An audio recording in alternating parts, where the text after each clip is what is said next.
Manchester City walked into this match carrying the weight of a system that has stopped evolving.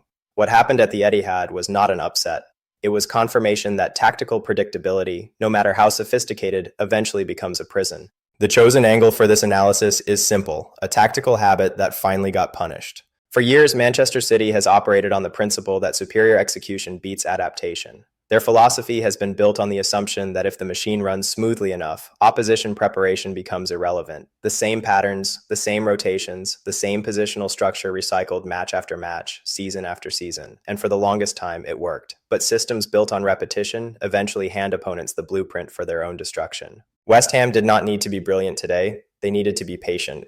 They needed to recognize that City's high defensive line is not a tactical choice anymore. It is a reflex that no longer adapts to context. City pushed high because that is what City does. Not because the situation demanded it, not because West Ham's speed or directness warranted caution. They did it because the system has calcified into autopilot. And when a team operates on autopilot, they stop reading the match in real time. The punishment came not from a single moment, but from the accumulation of City's unwillingness to deviate. Every time they recovered possession, the response was identical. Push the defensive line up, compress the space, recycle possession in the final third. And every time, West Ham had the same answer waiting. Sit deep, absorb, wait for the inevitable gap between City's aggressive fullbacks and their center backs, then strike into that space with purpose and pace. This was not chaos. This was choreography. West Ham knew exactly where the openings would appear because City's structure guarantees them. The distances between City's backline and their midfield are mathematically consistent. The timing of their pressing triggers follows a rhythm that can be studied, memorized, and exploited. And once an opponent understands that rhythm, they are no longer reacting to City, they are anticipating them. What made this match different from City's dominant years was not West Ham's tactical sophistication. It was City's refusal to adjust mid-match. Elite teams evolve within 90 minutes. They recognize when their initial approach is being neutralized, and they shift, they drop deeper, they slow the tempo, they manipulate space differently. City did none of this. They continued executing the same automated sequences, believing that precision alone would overcome resistance. But precision without adaptation is just expensive stubbornness. The psychological element cannot be ignored. There was a time when City's relentless consistency intimidated opponents. The machine never stopped. The patterns never broke. That consistency signaled inevitability. Resistance was futile because City would simply outlast you. But now, that same consistency signals something else entirely. It signals rigidity. It tells opponents that City will not surprise them, that the second half will look identical to the first, that tired legs and mounting pressure will not force tactical deviation. And that knowledge is liberating for an opponent. It removes uncertainty. It replaces fear with clarity. West Ham played without anxiety because they knew what was coming. They knew City would press. They knew City would dominate possession. They knew City would leave space in behind. And they knew that if they survived the initial pressure, City had no plan B waiting in reserve. The script was written before kickoff, and City performed their role exactly as expected. The problem was that West Ham had already read the script. This tactical habit did not emerge overnight. It developed gradually, like rust forming on a once perfect machine. In their prime, City possessed tactical fluidity that made them almost impossible to prepare for. They could switch between deep possession buildup and direct vertical attacks. They could press high or sit compact depending on what the match required. They could adjust their defensive line depth based on opponent characteristics. That flexibility was their greatest weapon. Not the system itself, but the intelligence to know when to abandon it. Somewhere along the journey, that intelligence eroded. Success bred comfort, comfort bred routine, routine bred inflexibility. The system that once served as a framework became a straitjacket. The patterns that once provided structure became chains. City began trusting the process more than they trusted their ability to read the match, and that trust has now become blind faith.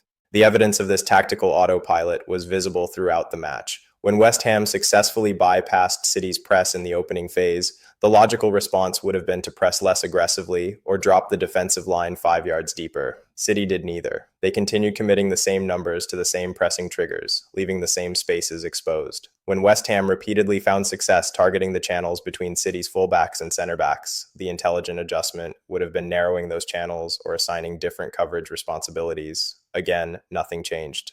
This is not a personnel problem. This is not about missing a specific player or lacking quality in certain positions. This is about a team that has forgotten how to think independently of its default programming. The players on the pitch are capable of tactical flexibility. They have the intelligence and technical ability to execute multiple approaches, but they have been conditioned to trust the system above all else, to believe that deviation is weakness rather than adaptation.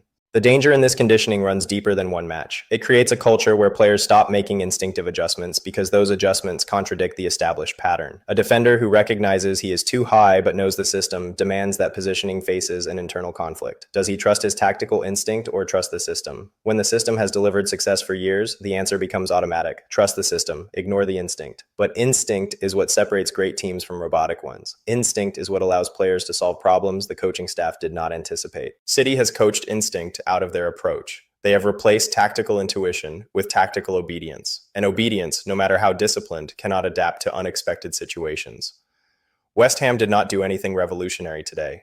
They simply presented a challenge that required City to deviate from their standard response. And City, trapped by their own habits, could not deviate. The historical context amplifies the significance of this match. There was a period when City's tactical evolution was their defining characteristic. Opponents who thought they had decoded City's approach would face a completely different tactical setup in the return fixture. The high press would become a mid-block, the wide build-up would become central penetration, the patient possession would become rapid transitions. That unpredictability made City exhausting to prepare for. Teams could study their patterns, but those patterns would shift before the knowledge became useful. That version of City no longer exists. The current iteration repeats itself with mechanical precision. The patterns remain static across matches, across competitions, across seasons, and that static nature has transformed them from unpredictable to transparent. Teams no longer fear what City might do differently. They know exactly what City will do.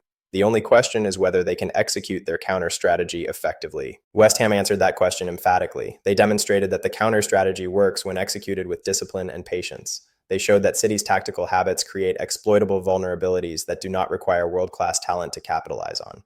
Adequate speed, adequate organization, adequate patience. Those qualities are enough when the opponent has made themselves predictable. This match also revealed something about City's psychological state. There is a difference between confidence and complacency. Confidence allows a team to trust their abilities while remaining alert to changing circumstances. Complacency assumes success is inevitable regardless of circumstance. City's performance carried the hallmarks of complacency. They played as if West Ham's resistance was temporary, as if continuing their approach with slightly better execution would eventually break the opposition down, as if stubbornness would be rewarded simply because it had been rewarded in the past. But football does not reward stubbornness when stubbornness ignores reality. The reality today was that City's approach was being neutralized. The spaces they wanted to create were being eliminated. The pressing triggers they relied on were being bypassed. The defensive line they pushed high was being exploited. Reality was screaming for adjustment. City chose to ignore reality in favor of faith in their process. That faith might be the most dangerous thing about their current trajectory. When a team believes their system is infallible, they stop questioning whether the system is appropriate for specific contexts.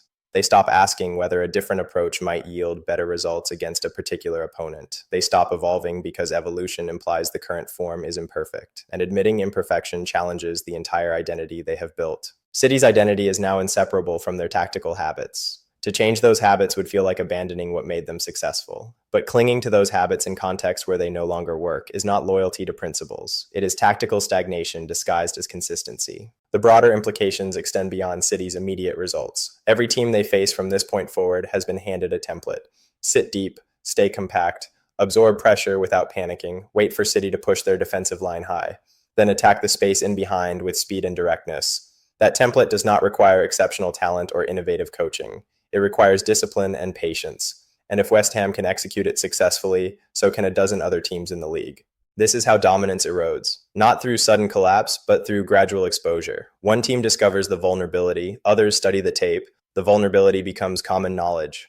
What was once an advantage becomes a liability, and the dominant team, too invested in their identity to change, continues playing the same way while wondering why success has become elusive. City now faces a choice.